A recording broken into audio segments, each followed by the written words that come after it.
Look, it's time we finally have a serious conversation about how many minutes we're giving these people, how many minutes they're getting, because at some point it's going to be too many. And yes, I'm talking about Clive. This is the ArsenalVision Post-Match Podcast. My name is Elliot Smith. You can block me on Twitter, Yankee Gunner. That's right, Clive. We got to worry about how many minutes we're putting into the larynx, into the vocal cords. Did the Arscast today, doing our podcast today. And you just have to say, does he have the larynx? Does he have the vocal cords? Does he have the diaphragm? Does he have the lung power to be doing 2 pods in a day? I mean, it's this kind of thing that takes real top-level management. And as a top-level manager of this podcast, I can say he damn well does. And he's going to do it like it or not. So that is my witty intro. We've got a lot to get to today. I think what we're going to do actually is we'll get into a little bit of the midweek results and what they mean for us and how the season's shaping out. Over on Patreon, we did, and I have to say thank Matt at Giant Gooner, who just does 2 things brilliantly. One is tell us about these billionaires, because unfortunately he swims in those waters, or fortunately, I don't know, you could ask him. And 2 is break down the data for us. Scott obviously is our data guru. When it comes time to get into some proprietary data that Matt has access to, it gets really fun. And we did a quarter season data review that will really put some context into just how good we've been and maybe which teams are the ones to look out for and which aren't. So I do want to talk about the midweek results today and a little bit about where we think we might be in the group of teams chasing whatever various goals they might have. We'll, of course, break down the Thursday game against PSV, which was a dominant 1-0 victory, if such a thing exists, and I submit that it does, and we'll look ahead to Southampton. So all of that on the horizon for you. Thank you so much for being here. We do love you, and I mean, how could we not love you with the season we're having? Everybody love everybody right now. That's all I say. So here to love me with you is Paul. You can find him on Twitter at PosMyPants. Hello, Paul. Woohoo! So are we the Europa League, or is that the Arscast? I think you know the answer. I don't think it needs to be stated. And by the way, I mean, you can just tell from the intro music, right? Okay, and Clive is on Twitter at ClivePFC. Hello, Clive. Hello. Yeah, Paul, I will say you are now, we spent probably 20 minutes in pre-match warming up Clive's mic. Paul's mic is so hot. You're so loud right now. I don't know what happened. You just... Less cowbell? It's so loud. You're so loud. Please be less loud. I'll turn do it down. Less cowbell. Just turn it down. Okay. So, let's start with just a little bit on midweek. We'll get to the game. The game is obviously we were at once upon a time called the ArsenalVision Post-Match Podcast. I still say it, even though it's not really what we are exclusively anymore. We're so much more than that. We contain multitudes. But, Clive, the results midweek, I think went for us. And the one that I'm happy with is Manchester United winning. And, you might say, well, that's never a good thing. But the reason I'm happy is they beat Tottenham, and anytime Tottenham loses, it's great. But when I did the data review with Matt, the team that really, really stuck out in that group of 7 at the top right now, and it is a big 7 now. Just get used to it. It is a big 7. It is Arsenal, City, Chelsea, Liverpool, United, Spurs, Newcastle. And if you think Newcastle shouldn't be in that group, just wait, there's more. But, Clive, the reason I like it is in that data set that we looked at, the team that's really very clearly hanging out at the bottom, kind of cut adrift and not really in that tier, is United. United is the one that is there, but they're not playing like they should be there. So I'm happy to see United beat Spurs, knock them down a bit, and I'm not particularly concerned about them longer term. So how do you feel about that result in particular? I like getting distance between us and Spurs. It's time to finish ahead of them. So looking at it from a Spurs perspective, because they're the ones that are the mortal enemy. So what we try to do is we try to look at them as they accumulate points in a way that we feel is not very fair. And all of a sudden, they're like 3-4 points behind us by doing, feels like, half of the effort, So, and Spurs are almost like emperor's clothes to me. I think people look at them through the eyes of the manager. They see the manager and say, he's a top-class manager. Spurs are going, wait till they find their straps. Then the rest of the world are going to know about them. Well, we're a bit more educated now about football. We can see their underlying numbers. We can see where they are, what they're doing, where they're playing, what areas they're playing, what they're doing above their XG when they're having shots. We've got good information that allows us to potentially have a view into the future. So from a Spurs perspective, I was happy to see them lose the points because I want their myths to be stripped from them. Manchester United, again, both teams are, well, Spurs less so. Manchester United are work in progress. They've got their new right winger in Anthony. They're still working out their centre midfield construction. Marcus Rashford is now playing centre forward. He really wants to play off the left. They got another £70 million winger who likes playing off the left.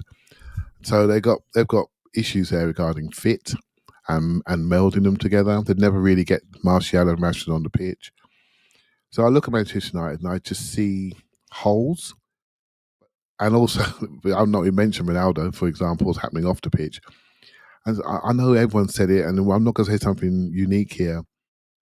Where they are in their development, it's so much of us a couple of years ago, managing a superstar in the dressing room, trying to get people to fit together, a new manager trying to impose himself, his playing style and his personality on a group of people that have seen managers off out of that dressing room.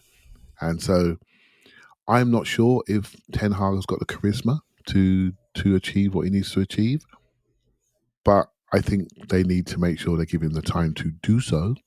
With my football hat on, do I fear them? The Manchester United, when they play at home, they can do bits. When they go away and the lights not on them, they can throw in a Brentford really, really easily, right? So Yeah. I think we are far more consistent than they are, Elliot, in many of the metrics, and I think not just the metrics, but with the eye test as well.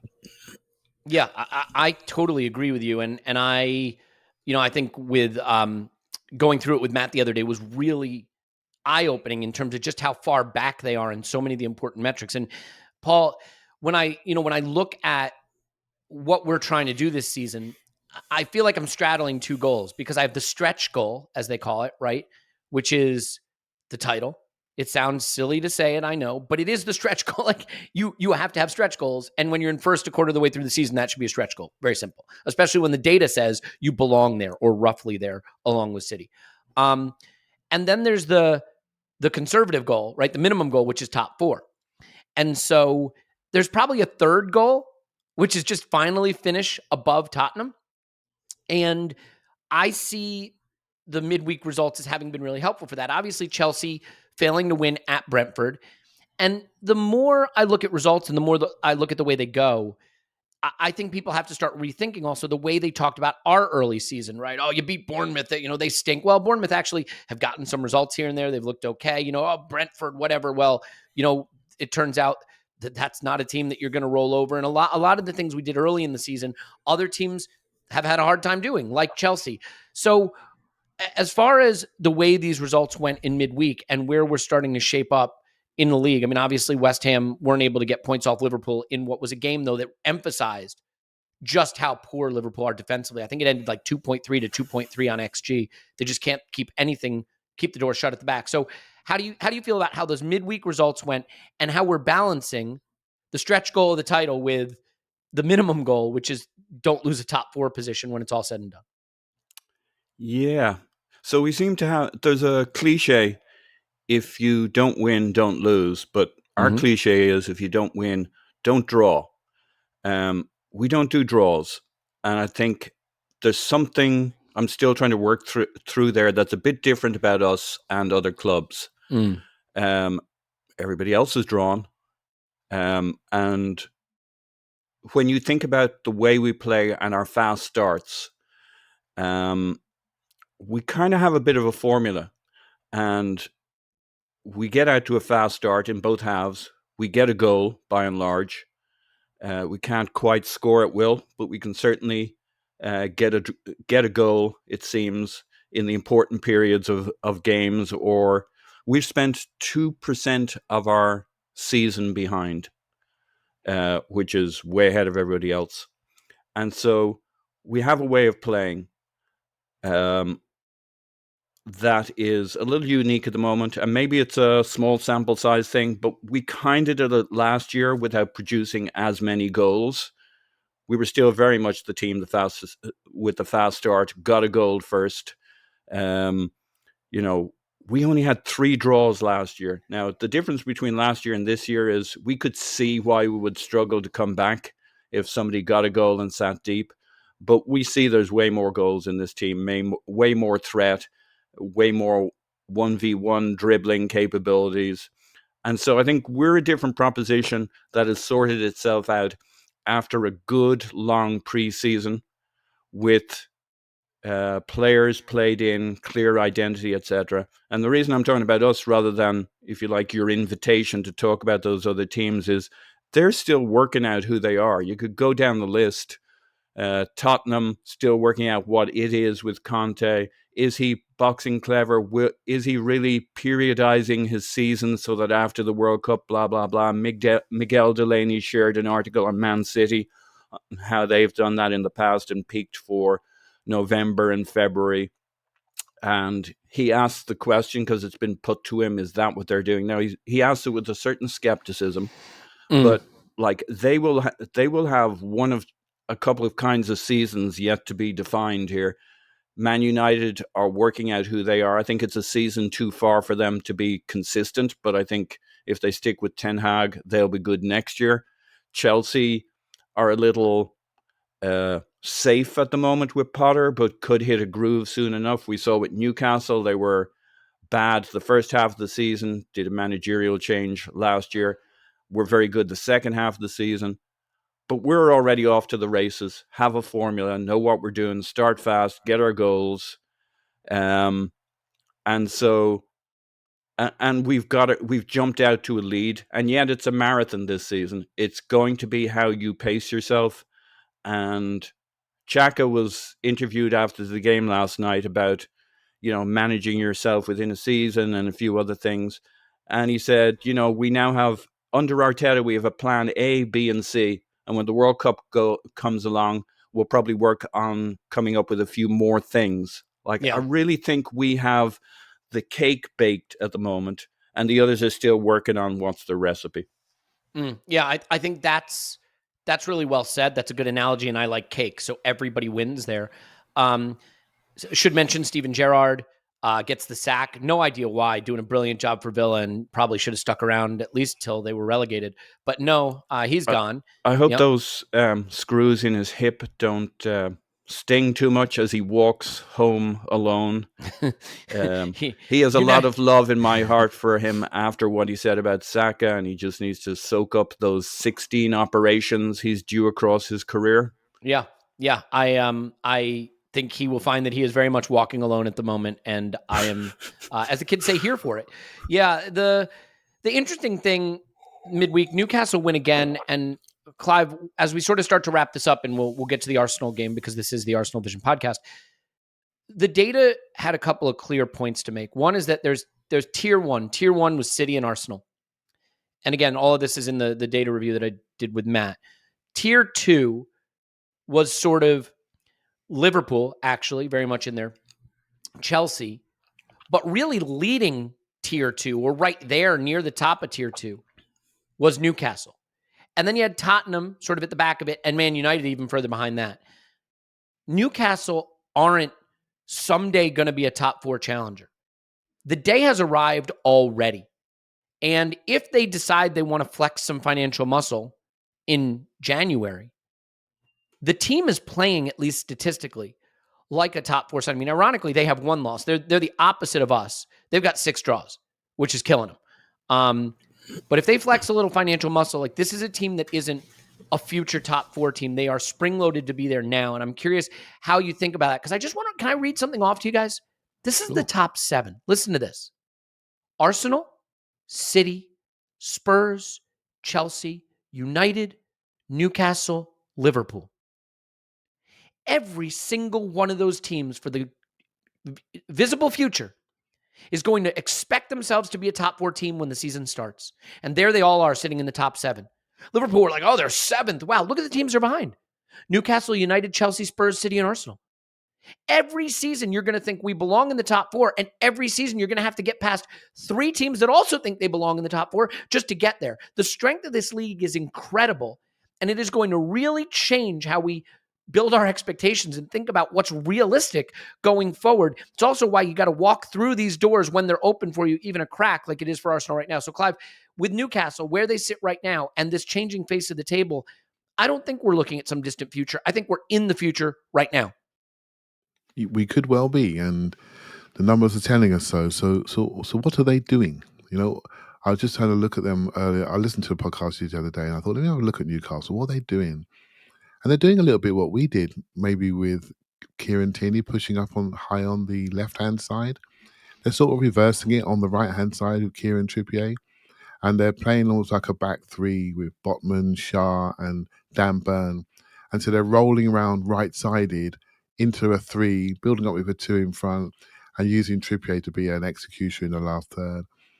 It makes a lot of sense. They're quite aggressive. They're pressing. They've got the home energy of the crowd that have just, they've been living in the doldrums for half a decade, if not longer, under Mike Ashley, and they suddenly feel free, and the future feels absolutely bright. And so I'm thinking, wow, this is interesting, and it's not an easy place to go. Eddie Howe, decent guy, good caliber about him. I really like him actually as a coach, and how he goes about his job, how he treats people in the main. So you look at it, they're actually doing this in quite a nice way, bringing in Dan Ashworth. We know someone else personally they brought into the club as a CIO, Elliot, that used to be at Arsenal. They're putting the right people into the club that are not trying to be overnight sensations. So the fact they're taking their time actually concerns me. If they add a level I know what you mean. Yeah. If they add they're not pulling a Todd Bowley, right? Drunk guy at the casino just splashing the cash. I'm not expecting Robinho to pop up in reception. Do you know what I mean? And I think that's important, So yeah, I think they are wise. They're looking a bit wise to me. Even the first phase of their recruitment, someone like Dan Burn, who's a local lad, bring him in. Trippier, basically somebody that spent most of his career up north, bring him in to the environment, a leader. They're being smart. Bruno's a smart buy. Makes you wonder why Arsenal didn't. There must be a story there to be told. Because he looks like a really good player. He's transformed them, yeah. Mm-hmm. Yeah, the reposition of Joe Linton, excellent. Joe Willock fits that group. Even buying Isak, although he's injured, as a backup for Callum Wilson. When Callum Wilson wasn't there, they'd fall away. Now Isak's there, similar body, similar profile, similar injury rate by the sound of it. But you can see it, can't you? You can see it with a couple of smart, maybe another wide man. That's versatile, another centre mid, and a bit more quality, potentially left back and centre half, and they're there, right? They've got the England goalkeeper in goal. They're not far away, are they? They're not far away, and they're not short of a few pennies, right? So, one to watch. Yeah, it's going to be interesting to see how it shakes out, but I think we are in for a bit of a rude awakening if we don't update our understanding of the league and the expectations and the way the league is shaping up. Because with these 7 teams already having established themselves in that top 7 position, it's just going to be a jockeying for positions within that. And it's just going to get harder and harder. The league is stacked. And oh, by the way, that doesn't include the other teams that are in the league that might have a season where they pop up and get things right and do okay and want to jostle into that group. The points just aren't going to be easy to come by. And that's why I have to scoff at anybody who looks at us and is like, oh, you haven't played anybody. You're playing in the Premier League. You're playing somebody every weekend. So there is no, you haven't played anybody in this league. I am fascinated to see Spurs host Newcastle this weekend, because that is one where I think Spurs are going to find out, F around and find out. They're going to find out, I think, that actually Newcastle are better than them. And then Chelsea host United this weekend. It's another weekend where if we can take care of business, the stretch goal, that's something we can worry about as time goes by. But the immediate goal, the goal of finishing top 4, that one's going to start to feel, not comfortable, but really, really good here, especially depending on how these results go this weekend. So you know what I would say? Here's the way I would say it right now, at least for this season. Can I go with everything's coming up Arsenal, right? I'm going to go Millhouse for a minute. Everything's coming up Arsenal. Everything's coming up Arsenal right now. It just feels that way. And there are these moments in seasons where you're like, wow, this is happening. Liverpool have fallen away. Their defense has just become a sieve all of a sudden. And, and teams are taking points off teams you wouldn't expect it. And we've won 13 out of 14 and everything's coming up Arsenal. So it is a beautiful thing. And Paul, everything came up Arsenal on Thursday as well. This is one of those games that if you only watched it in periods, or, you were half watching it while you're scrolling the internet, or you just looked at the result, you may think, a struggle, but we got it done. There was no struggle to this game. There was no struggle. This was as dominant a performance as we have produced all season, in my view, in many respects. We changed it up a bit.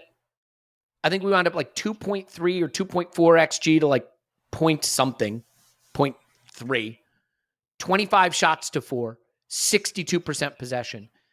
I thought PSV were going to be the challenge, right? There are teams in the Europa League you come up against every once in a while, and you're like, oh, that's a competent team. They're a cromulent opposition for us. They were not. They were not in this game. They got pushed back. They had none of the ball. They had none of the chances. And really, I'd say maybe for the first half hour, we were sterile domination. And then for the next hour, we just battered them. And we couldn't get we didn't have our finishing boots. But in the end, we find the goal. It's enough to win it. It's Xhaka's right peg. Of course it is. What else would it be? And we get through. I'm curious if you saw the game in the same way I did, first and foremost, just that this was a dominant Arsenal, not a struggling Arsenal. Yeah, I think we battered them. I think early on, we battered them till we got to the box and we weren't quite finding our patterns. It was interesting because after in the press conference afterwards, Arteta was asked why he put Eddie on the wing instead of central, and he said because it only required one change. In other words, he didn't need to move Jesus left and Eddie through the middle. One change for the other players. And I think that's kind of a key with Europa Leagues, right? You can put lots of good players out there, but it's always a little different to what the rest of the team is used to wherever they're standing. And so I think the first part of the game was us playing really well till we got to the box and we didn't have our patterns down. And then as the game settled in 20 minutes or so, actually they probably had a 10-minute spell when they were in the game in the middle of that first half. And then we settled back into it again. And from there, we looked like we had thread in the box. And for the rest of the game, we still didn't quite have our finishing boots. But I think that's just, I always feel there's a little bit of a Europa League or Champions League group stage. We might as well start preparing ourselves mentally for that, where it doesn't have the same precision in the box that you might be looking for. And we didn't quite have it here, but it was a really good performance. The other really interesting, like when you look at the lineup, I'm sure we're concerned about having players like Gabriel Jesus and Saka in the lineup. And I loved what Arteta said. I loved it because he was asked afterwards, Saka, are you wearing him out? And he says, where's his quote here? Look at the top players in the world. They play 70 matches every 3 days and make the difference and win the game. You want to be at the top, you have to be able to do that. And if we start to put different things in the mind of a young player, I think we are making a huge mistake, because then he would be like, no, I don't want to play. No, AstroTurf, I don't play. I don't want that. I want them to be ruthless every 3 days. I want them knocking on my door saying, I want to play. I want to win the game. Now, that's the attitude he wants within his team. It doesn't mean he personally plans to play them 17 games a season. That mentality. That's the mentality he wants to cultivate. Yeah, but he can't ask for that mentality and then do the opposite. Like, I know we have different preferences. You have the way you react to lineups. I know Clive is protective of Saka and our younger players and doesn't want players overburdened. I just come from a different place. My limited experience, when I look at teams and squads, you could divide squads into 3 parts. There are players who can go and go and go every game, and they get stronger. And unless they have some kind of cataclysmic injury, run the fuckers into the ground within reason. With some science, they have their people around them who manage them. And I think we're very, very nervous about players we should not be nervous about. They get stronger, they get better, they get in a rhythm, they want to. If you're a professional football and you played on Saturday or Sunday, what do you think you feel like doing by Wednesday or Thursday? You want to play. It's not that they either play in the Europa League or they'd be sitting at home with their feet up, right? They'd be probably in fairly intense training session. I'm guessing, I don't know this, but I'm guessing Thursday in a week where there's no midweek game is probably their last really intense training session of the week. I don't know that, but I'd be willing to bet it's up there. My only thing, the funny thing is I don't actually disagree with you, Paul, except to say that you, as a manager, you have to look for every marginal gain you can find. If you're City, you may not need as many marginal gains because your talent alone should be enough. If you're Arsenal, you need to squeeze every marginal gain out. So if you can say, look, my marginal gain is the teams I'm up against are playing their starters in really tough games on Tuesdays and Wednesdays. I'm going to get to rotate just a bit more than they will. And come April, that's going to give me just 10% more than they have.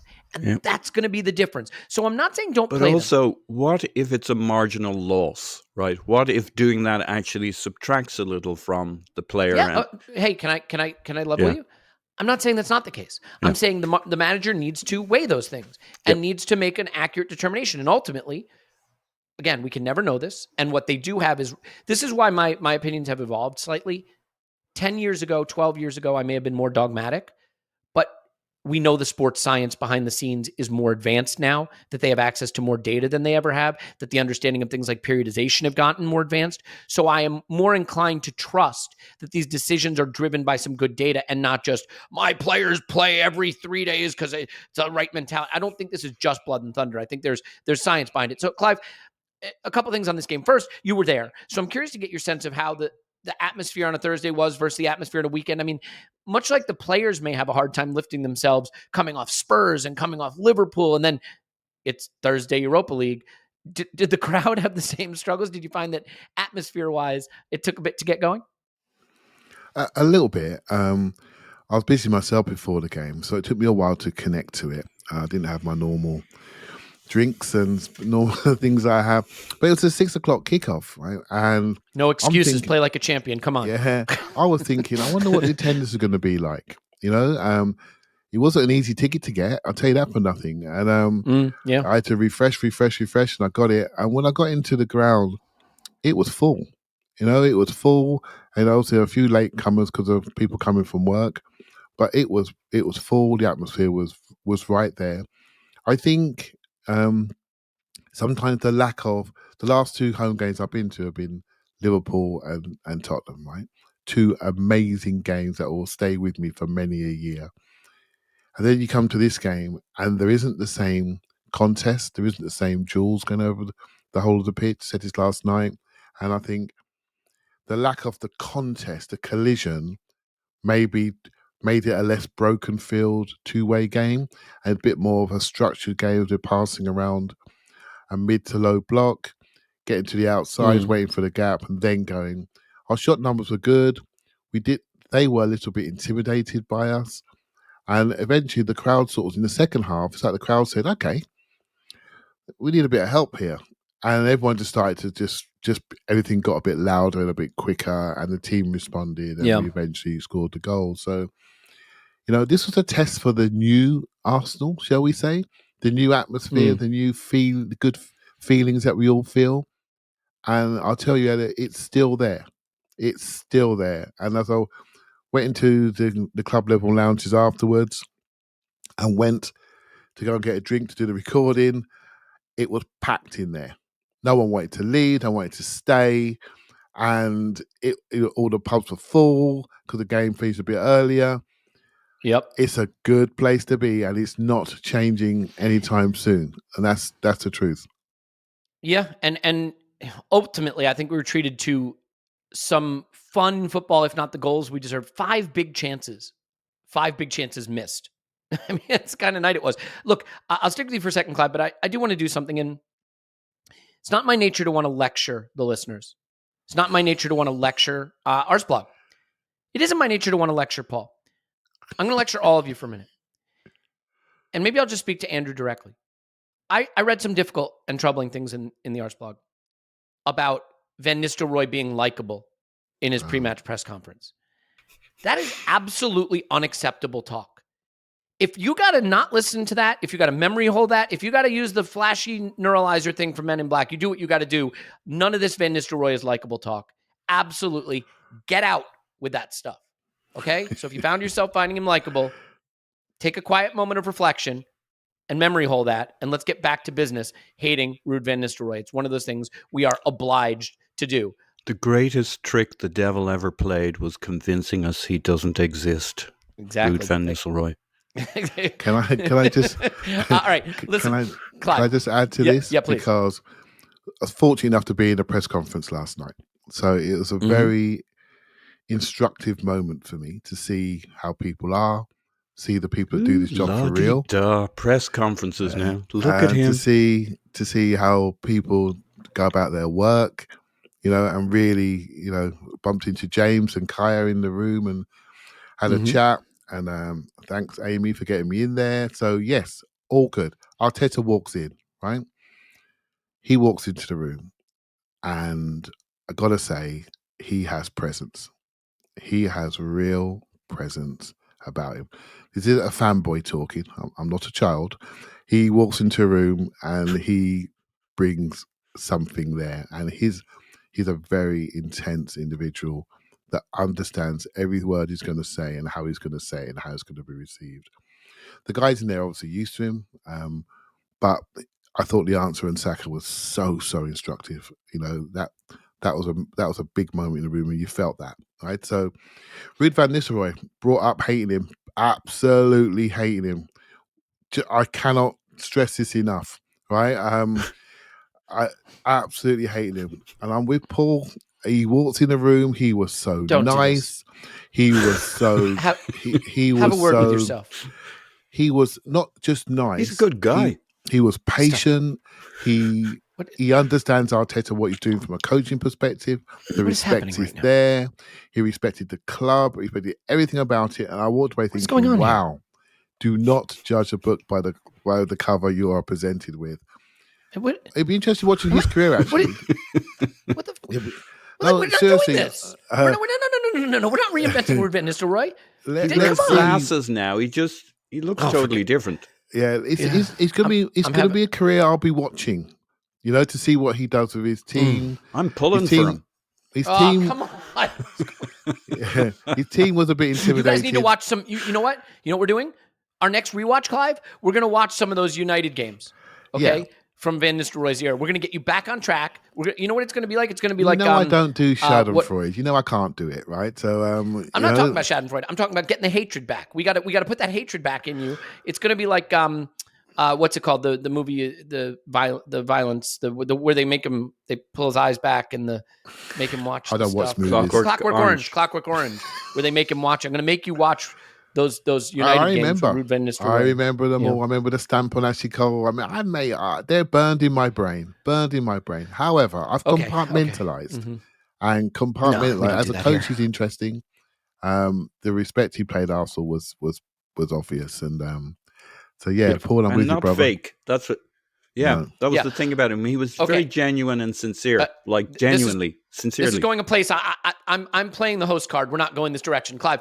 More importantly, we won and we beat him, and he's sad. So let's just leave that part of the chat at that. And Paul, I think we did the instant reaction and we do our stock rising, stock falling thing, and let's start with maybe not the negative, but the weaker component of the game. And then we can talk about some of the things that were really encouraging, I thought.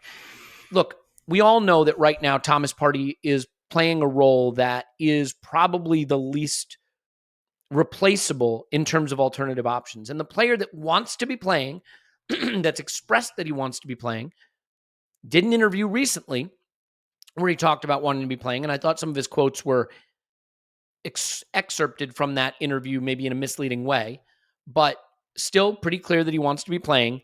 We saw it in the All or Nothing thing. That's Sammy Lakanga.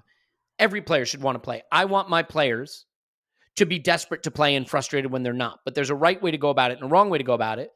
I don't really want to debate that so much. I'd rather debate the way you earn it, and that's by going out there and looking like you're ready to be called upon that role. And unfortunately, I think this was another performance from Sambi where I wouldn't say he did anything wrong per se. He had a couple of passes he gave away kind of sloppily. But it is the attention to detail, being in the right spaces. I find that when he passes the ball, he watches it. instead of moving, start here, pass there, move here. He doesn't do that last piece all the time. And in general, I just think the tempo of the passing is not great. I said this on the instant reaction, but the player that's starting to come into my mind, Paul, is Danny Ceballos. Ceballos is a very, very talented player. Very talented. On the ball, he can do great things. But something about the way he moves and the way he switches on off space and the intensity of his play and the tempo of his passing, he just couldn't quite fit Arsenal, despite being a very talented player. And now when I watch Sambi, I can't get this Ceballos comp out of my head because I think he's got good close control, nice soft feet, has a range of passing. I'm just not sure all the pieces fit together at the level you need to be at Arsenal. That doesn't mean you're not a good player, but I'm not seeing it at the moment. I'm not reaching conclusions, but I'm curious if the analysis I've just sort of rambled on about with no specific direction for the past 90 seconds or so resonated with you in any particular way. Yeah. Look, I think on the ball, he has the skills and abilities to grow into this kind of a player. I really think ideally he's a second pivot, right? He's that classic Xhaka role we remember from a year or two ago, where he's not the DM, but he's the guy beside the DM. He's a 6'8", can do a bit of both, and is a young guy. Mm-hmm. And so he's been asked to do the 6 rather than the 8 we saw him starting to do in pre-season, the new Xhaka role.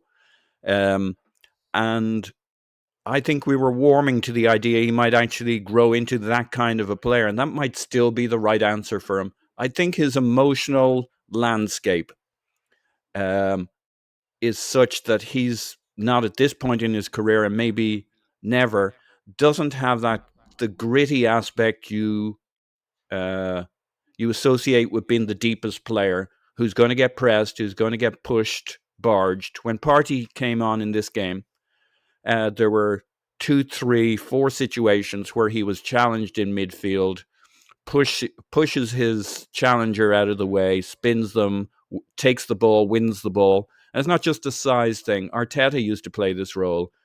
He won all his duels. Now, maybe he didn't win all of them, but he pretty much always came out with the ball.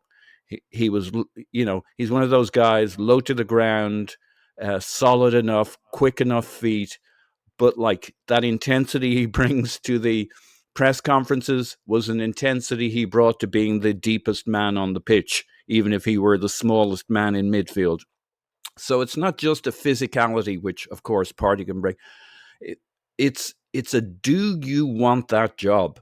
Do you want all sides of the job? Not just are you pretty good on the ball? Can you spot a pass? Can you make a pass? I think he can do all of that well enough. I know about the pace of the pass and the intensity, even with the ball, and but I think part of what's holding him back there is the other side of the job, which is he hasn't warmed. And I've used this analogy before. Ben White is not the most centre-backy looking centre-back in the world, but he fucking loves the duel. He loves the battle. That's why a player like Lisandro Martinez is starting to be less funny these days. He's a narky little bollocks, right? He loves that position on the pitch. He just loves the battles, the duels, winning them. And I'm not saying Sambi has none of that, but he's in a part of the pitch where when somebody comes barreling into you, you need to love making him look like a fool, like leaving him in your dust. You need to love the physical, the gritty, the battle, and he hasn't warmed to that. And I don't know what all the reasons might be and what he might be in a few years' time. But now he's still pretty good with the ball. But I think I've also said I think he's very smart. And people say, well, why? What about him makes you think he's smart or intelligent? I don't know. No idea. But I do think he's smart and intelligent.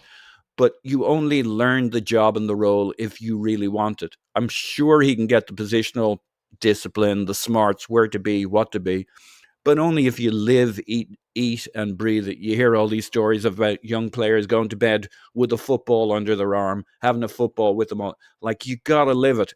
And if Sambi doesn't really want that position on the pitch, he's not going to learn all the things, develop into all the things. So it's a soft factory critique of him, but I think he can be more than he is for us as a DM, and he just doesn't seem to embody that desire to DM the fuck out of it. Yeah. So I'm going to take a slightly different direction here, and I hope people won't get mad at me for this. Like, one of the things that we do because we're supporters is we support our players, and we see the best in them, and we want the best for them. And that's great because as supporters, it's all we're asked to do. We don't have to do anything else. I think as a club, you have to be able to fail fast. And that means that you don't always wait too long for a player to arrive into what you hope they will be. Now, if you've got a 19-year-old who's on the fringes of the team and you can use them here and there, okay, great. But if you've got a player who's already making noises about wanting to play, who you can see feels his career needs to blossom and take off, you got to make some decisions. You got to decide, is Sambi Lokonga going to be a starting player for Arsenal in the future or not? And right now, the answer is he is not. That doesn't mean he never could. But I don't know that we want to be in the business of someday. I don't think as a football club you can afford to be in the business someday. If Sambi wants his career to flower and blossom and he wants to go play and he wants to be a starter, as it stands right now, that's not who he is for Arsenal. It's not going to be as an 8. I know a lot of people say, well, maybe he's just not a 6. He wasn't bought to be an 8. He was bought to be the party heir. He's not. We have Vieira as an 8. We have Odegaard as an 8. We have Smith Rowe who could be an 8. Hell, I mean, we got Saka and guys who, if we need an 8, probably going to start in front of him. We're looking at other players in the market that can play 8. I think you got Charlie Patino coming back, who's going to be a 6 or an 8. This is not Sambi Lokonga's job for the future. And Clive, that's not me saying he's a bad player and we should rule him out. But I think football clubs and players need to be willing to make faster decisions and determinations about the suitability of a player for a role because their careers are shortened. They want to go play and flower and blossom, as I've said, and we want to get better. And we need to make decisions about what's the party succession plan. We don't have one right now. So we can't just wait and find out if he eventually arrives to be that. So again, I'm not saying you just, hey, one performance, let's start summing up players. He's been here a little bit now. We've seen him play a little bit now. And at some point you got to decide, is this your succession plan? And at the moment, at least at number 6, Clive, I don't think you could say it's the succession plan to go with him. Yeah, let's bring some thoughts into our thought process, shall we? So I expressed thoughts. I'm not saying they were good thoughts. I'm just saying they were thoughts. I want to be clear. Just bring some additional thoughts. Technically speaking, thoughts. I had some feelings. I shared feelings. Yeah. All right, bring the thoughts, Clive. I'll bring some extra. I'm sure that's the right word. If Tim was here, he would be correcting me already. So basically, when Elneny went down, what did we do? Did we try to get a number 6 player in Douglas Luiz? We probably did. We pivoted, didn't we? We told you potentially what we were after. If Elneny was playing at the moment, he'd be playing 6 and Sambi would be rotating with Xhaka in the 8, in my opinion. The last time I saw you two in the flesh, we were sitting at a game end of last season, the Everton game. What happened in that game? What position did Sambi play towards the end of that game? We thought it was quite instructive. We wondered if that was going to be his position for next year. Because what's happened to Elneny, we haven't seen it. And when I watch Sambi play, I see a player that's trapped in his position, having to do the functional stuff, the stuff that we ridicule Elneny for, the release valve, bounce board stuff, keep it moving, and please don't move away from that spot because you're incredibly important to our structure and how stable we are. Yeah. And Sambi likes to carry and drift. You mentioned Ceballos, you mentioned Guendouzi in the past. Would you put any of those two in front of the back 4? You wouldn't, would you? Because they want to drift. Not because they're not good players. They're not the player for that position. So Sambi's trying incredibly hard to stand still, right? And funny enough, yesterday, towards the end of the game, when I was watching him, and he started to carry the ball through the line slightly and then play the pass, everything looked easier for him. And the player that can carry and then let the picture change in front of him is the player that I think he wants to be. And he wants to have close proximity around him.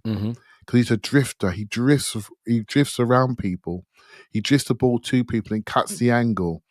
And I think these are things that we saw last year, and we haven't seen much of it this year. And I think he's playing to structure. And I'm trying to caveat this, Elliot, because I also think the Thomas Partey so good factor is making us all worried, and the gap between them is significant. But I said this earlier, the gap between Thomas Partey and anyone right now, in my opinion, in the league, is significant.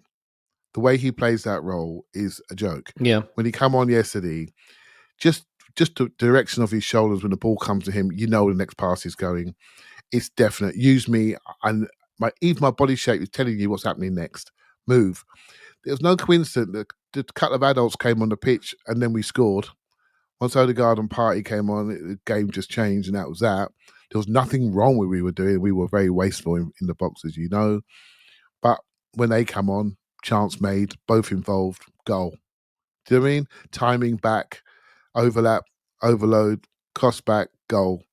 And they did that at 50%, jogging. Yeah. You know, and Sambi's reaching. He's 23, Thomas Partey's 29.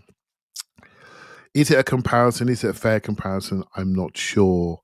My big worry, as I said before, is the kid feeling a little bit disengaged and not trusted? And is that affecting his engagement in the group? And that's purely speculation, just from what I see. I want to see a bit more oomph, personally, regardless of what position, just a bit more oomph. Look, we're supporters.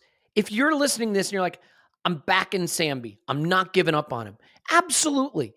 The debate isn't about whether we should back our players, right? It's about what the club needs to do to push this quote unquote project forward. And the game waits for no man. It is a question of how long a team can stick with a direction before they've waited too long and backed themselves into a corner. And I thought Ceballos was going to be the guy because I saw the talent in his feet, but he wasn't the guy. And to be fair, Iwobi is a good example of a guy we cut bait with. And now he's blossoming a couple seasons later.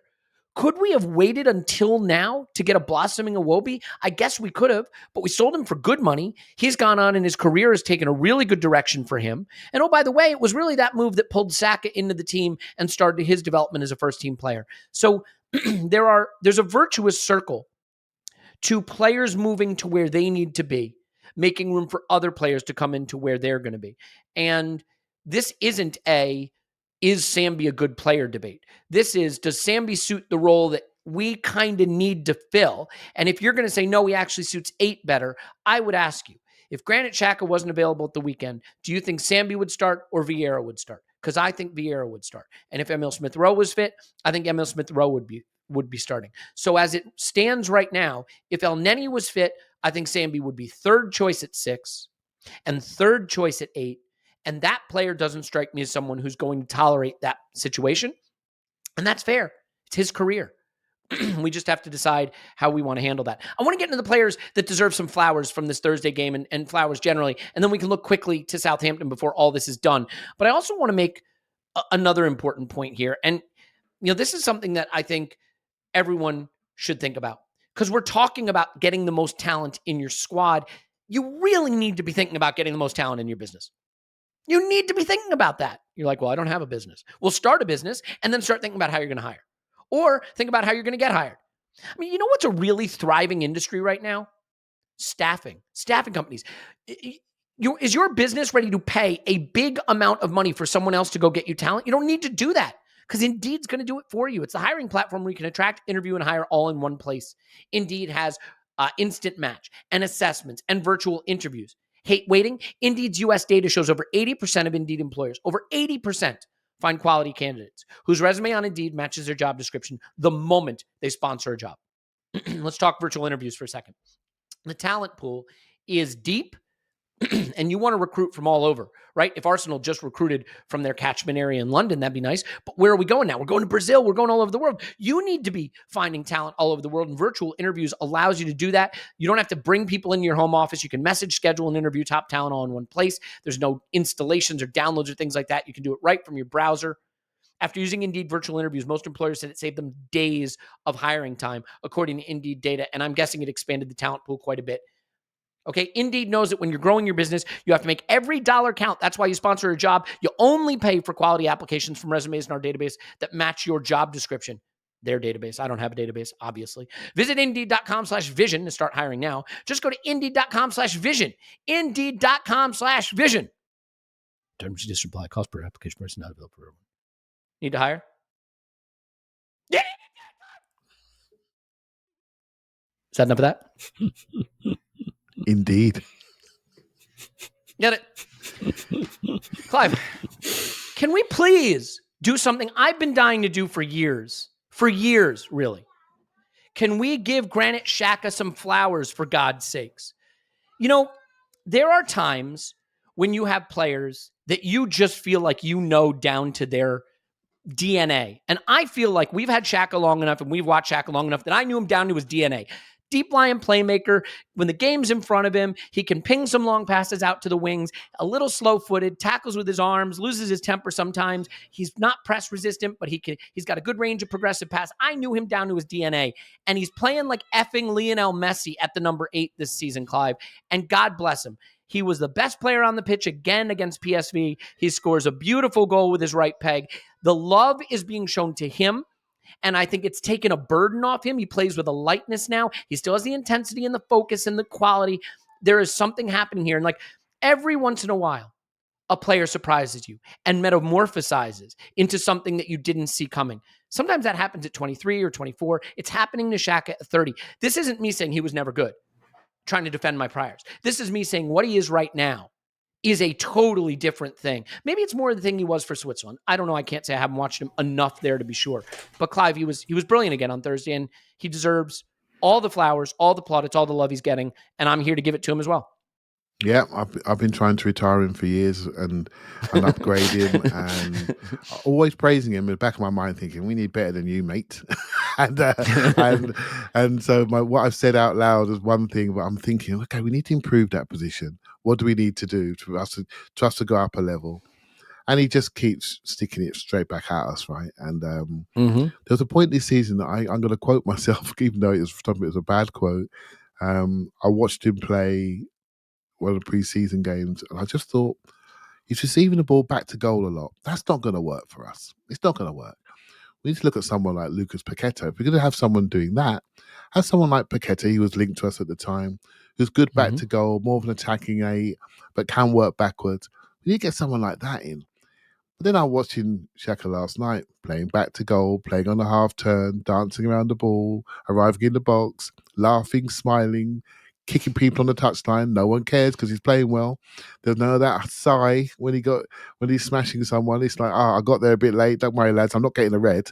My head's on, And it's just, it is really good to see him develop like this. And he's also a very, very good athlete, Elliot. He really is. I know people will laugh when I say that. He's not quick, but being a good athlete, being mechanically not too bad, means you can play regular. And touch wood, there's a reason why he doesn't get injured, because of how he lives, how he trains, and what he does off the pitch, right? And so, for me, he's a good athlete, good professional. The man has an engine. Yeah, he does. Yeah, he certainly does, mate. And if you look at the 3 captains in the club at the moment, in Odegaard, Jesus, and Xhaka, when they play, they give it to the maximum. So back to the point when Paul was quoting Arteta earlier, bring it every 3 days. Bring it. Absolutely everything you've got, whether it's Zurich, whether it's PSV, or whether it's Liverpool, you've got to bring it. You got to bring your top level, and Xhaka epitomizes that. And yeah, I'm pleased that my retirement plans for him have to be delayed. And if anything, back to Sambi again, he maybe is a bit discouraged between Partey and Xhaka and Odegaard. There's no room at the inn. There really isn't, and that can affect you in different ways, right? So that's professional football, elite level, big money. You got to go and rip the shirt off people's backs. If you can't do it, man up and try and rip the shirt off somebody else's back, and that's what you got to do. And at the moment, no one's taking Xhaka's shirt off him. No one. No, I agree. And, it's the goals he's getting, it's the assists he's getting, it's the positions he's taking up, it's everything about him. I mean, he just has been brilliant. He had a flick to Jesus in this game off the back of his heel, like kind of turned it into Jesus's path. I mean, he's just pulling things out of the bag now that he didn't. Maybe he always had him in his game and he couldn't show him in the positions he was playing. But we've taken a responsibility off him in a way, right? He doesn't have to be our only path to getting the ball up the pitch under immense pressure, with of midfielders bearing down on him. And I think maybe he's having a little more fun doing it too. So long may it continue. I want to shift gears, Paul, because I want to move the conversation forward here. Another player who maybe doesn't even get enough credit as he deserves is Bukayo Saka. When Arsenal need to start putting their foot on the gas in games, Bukayo Saka is often the guy who helps make that happen by beating a man, turning them inside out, getting the ball up the pitch, finding a way, into the box from tricky positions. We are one of the most dribbling teams in the league. Our dribble success rate, I think, is top in the league. I think we have the most successful dribbles in the league per 90. And Martinelli and Saka really are a crucial part of that. Jesus is as well. But like when you look at goal probability added in this game, Saka was like literally off the chart and everybody else was like a mile behind. And it really jumped out to me. And yet, when the moment was begging, right, he misses the one-on-one. Fine. And then later in the game when we're winning, he took a shot on when he could have maybe slid it across. I still think that Saka can go up a level if he just finds that coolness when he's totally in, when he has time to think about what he wants to do. But in every other way, I think he shows leadership in the way he adds propulsion to our game when it needs it. I thought this was another great performance from him. And I'm curious how you balance his ability to be so dynamic and so important with maybe even another level he can go to when it comes to that final decision in front of goal. Yeah, he absolutely has another level to go to on the finishing side. He's pretty good. But it's the only area of his game that you don't say, oh, that's world class. Everything else, he's a worldie. He's just been on a flight to the Ballon d'Or with for the young folks. Headed over there with Beth Mead. Back for Europa League on a Thursday. It'll be Champions League next year, hopefully. He's just a star. He's a star for us. He's becoming a star in world football. Every aspect of his game is brilliant. You get the ball to him.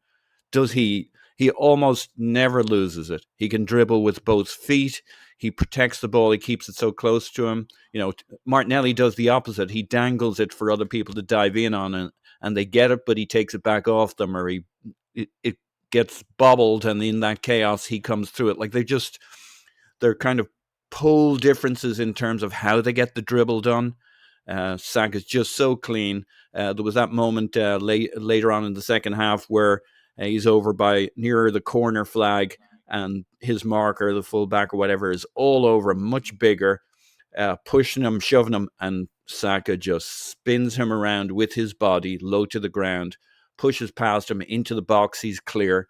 He does that so often in every game. If you don't give him respect, and all of that is pulling their defense towards him and opening up opportunities for his counterparts inside him, be it. And now that Ben White is learning to overlap, okay, he wasn't starting this game, but we've seen it in many games recently where Ben White is becoming more and more of a two-way option. The inverted, tucked in, second half of a game, maybe we need to liven things up, so he still starts going bombing past. They're getting their timings right. Odegaard's getting their timings. And so, one of the things he lacked in this game was Vieira was playing, and maybe it wasn't Vieira's best game, but it's just that familiarity, the triangles going. I think Nketiah suffered a little bit with the triangles on his side too, building up those understandings with Tierney. And that's one of the things you'll get in Europa League games, even though the players on the pitch are like, oh, well, that could be pretty much a first team. Well, everything's just a little different, and it takes time to fill in. I thought Saka was absolutely fantastic in this game, apart from the finishing thing. He should be curling those in. We've seen Anthony curling them into the far corner, and it grifts my chaff or something. I don't know. There's probably an expression, but pisses me off. But like, he's a one-trick pony. Well, maybe he's got 2 tricks, but not much more. Saka's got like 1,000 tricks. He just needs to add in the far post curler that's fully dialed in, fully calibrated.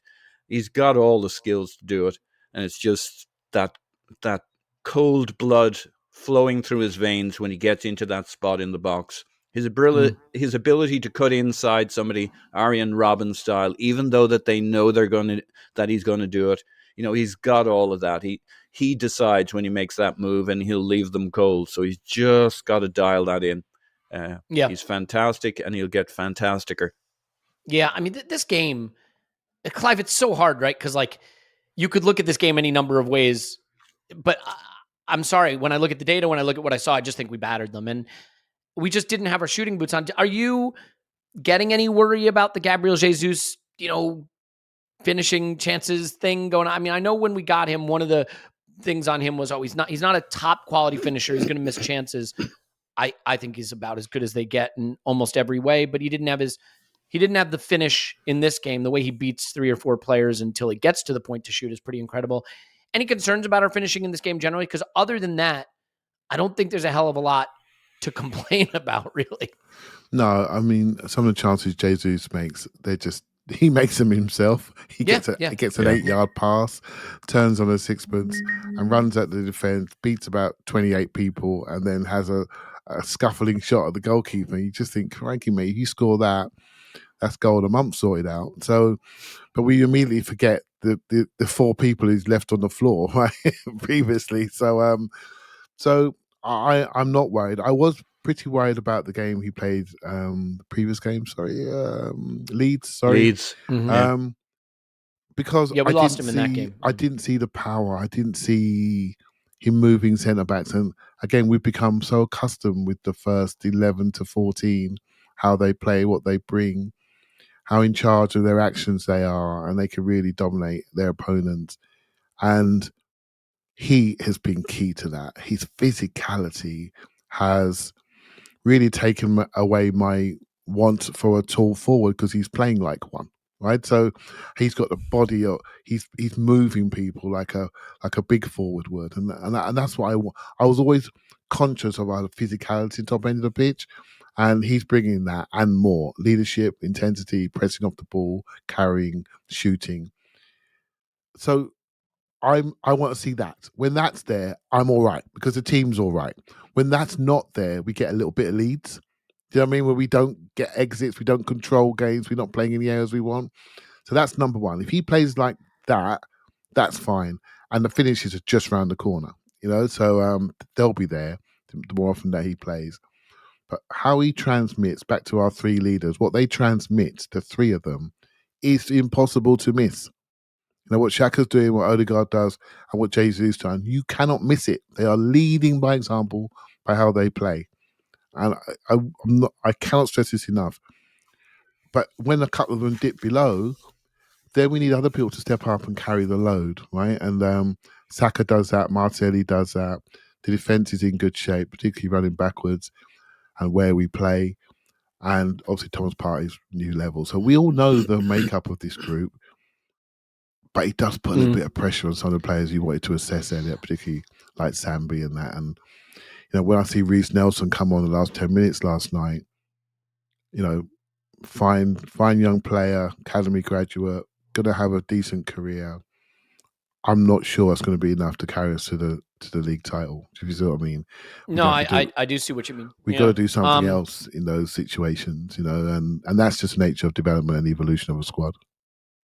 I think the thing that encouraged me about this game generally, though, is this is a team that's supposed to be pretty decent in PSV. And like we saw again, they can't get the ball. They can't push us back. They can't get control. They can't break the press. They can't get out of their defensive third. We are suffocating teams. And overall, you cannot have your shooting boots, but when you've got 25 shots to 4, you don't need to have your shooting boots. Eventually it goes for you. I thought there were just a lot of nice little performances in this game. We don't really have time to dig into it too much because we're almost out of time. We're up against a hard stop today. But what I will tell you is I think Matt Turner looks like a functional backup keeper now, and we should all be thankful for that, because I'm not saying I want him starting Premier League games. Far from it. I'm saying that, the early calls of, oh no, we've got another Runnerson, I think are starting to fade a little bit. And I can understand, coming from MLS, not having played a lot, Arsenal supporter, overwhelmed, overawed. Maybe now he's got his legs under him a little bit. He When looks you a lot called more him Turnerson, I thought that was low. Yeah. Well, to be fair, that's actually, I was talking about his brother, whose name is actually Turner Turnerson. It's just weird, random fact there. Clive, Can I- quick. Yep. Honestly, another player from being in the ground and people watching will know what I'm talking about here. He was really active in goal.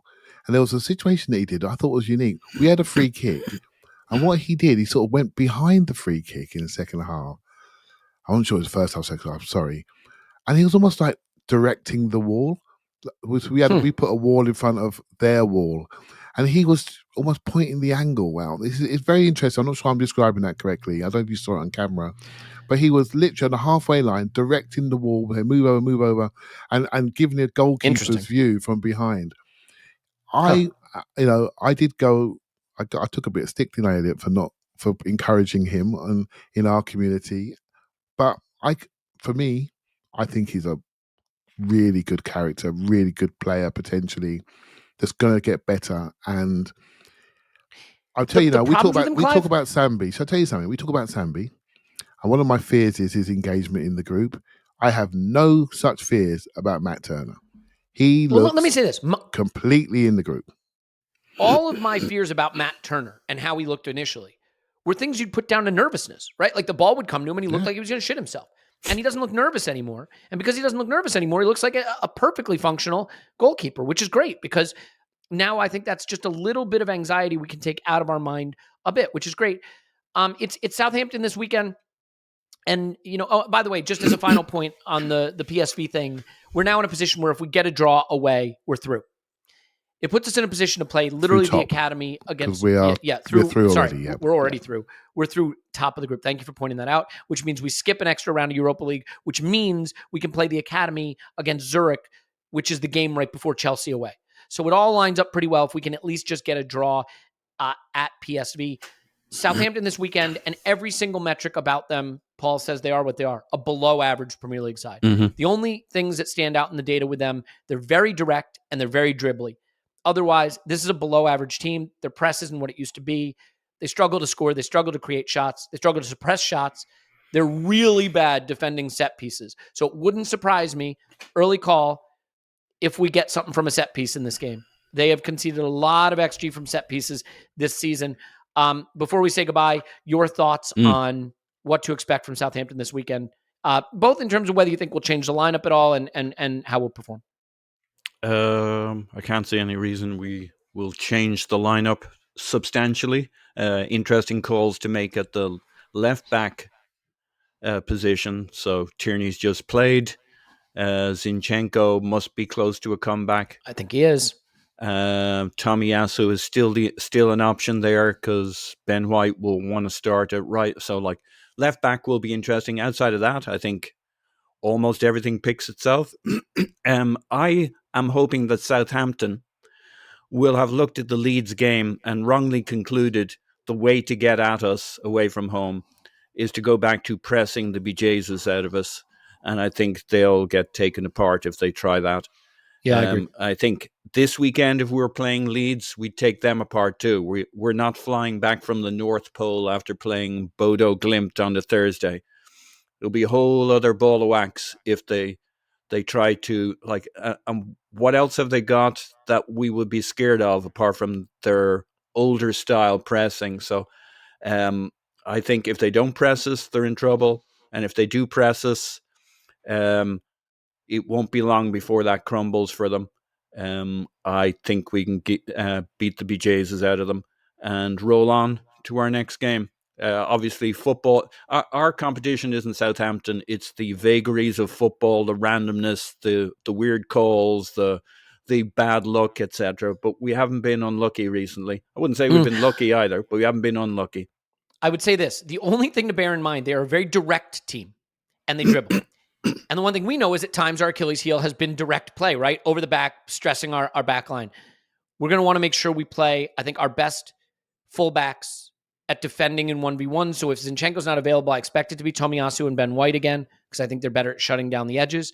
And I think we're really going to need to make sure that Gabriel and Saliba have done the work on the training ground with those long balls at direct play, because they're going to be coming direct at us. But overall, I see a below average team getting ready to face one of the best teams in the league, and I expect it to be, a good day for Arsenal, and maybe set pieces are the difference for us if it needs to be.